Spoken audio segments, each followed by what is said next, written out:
প্রথম কথা, মমতা বন্দ্যোপাধ্যায় একটা মিথ্যাবাদী। এই সর্বনাশের মূলে হইল রাজ্যের এই মুখ্যমন্ত্রী মমতা বন্দ্যোপাধ্যায়। আমি এবং আমরা ল পড়িনি, কিন্তু আমরা ল মেকার দীর্ঘদিন।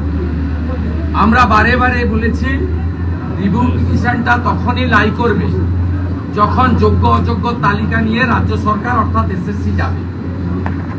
উনি প্রথম থেকে ওএমআর ট্যাম্পারিং, র্যাঙ্ক জাম্পিং, সাদা খাতা, টাকা নিয়ে এবং ওদের দলের নেতাদের আত্মীয় স্বজনকে বাঁচাতে চেয়েছেন, যা অভিজিৎ গাঙ্গুলি মহোদয়ের অর্ডারে 22 সালে মেনে নিলে আজকে এই 26,000-এর সর্বনাশ হতো না, ওটা 5-6 হাজারে রয়েছে।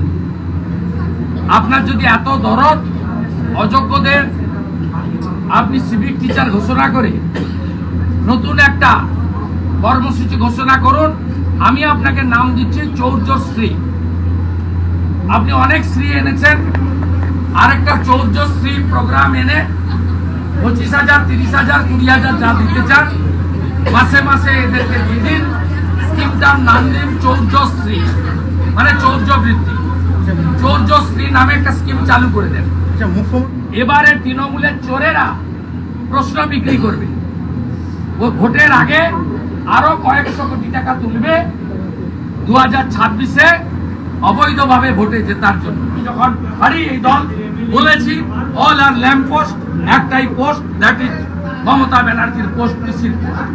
আজকে ব্রাত্য বসু একজন অধ্যাপক, নাট্য ব্যক্তিত্ব, তাকেও আজকে ভৃত্য বসু বলে আমরা বলি, তাকেও আজকে পুরো শিক্ষার ব্যবস্থা থেকে আউট করে দিলেন।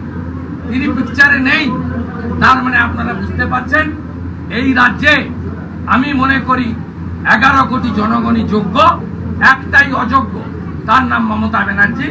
এই অযোগ্য মহিলাটিকে 2026-এ বিরাট সুযোগ পাচ্ছেন আপনারা গণতন্ত্রের মহোৎসবে, তাকে বাতিল করে দিন, তাহলে সব ঠান্ডা হয়ে যাবে। উচ্চ মাধ্যমিকের রেজাল্ট 7ই মে বেরিয়েছে, আজকে 27 মে, 21 দিন অতিবাহিত।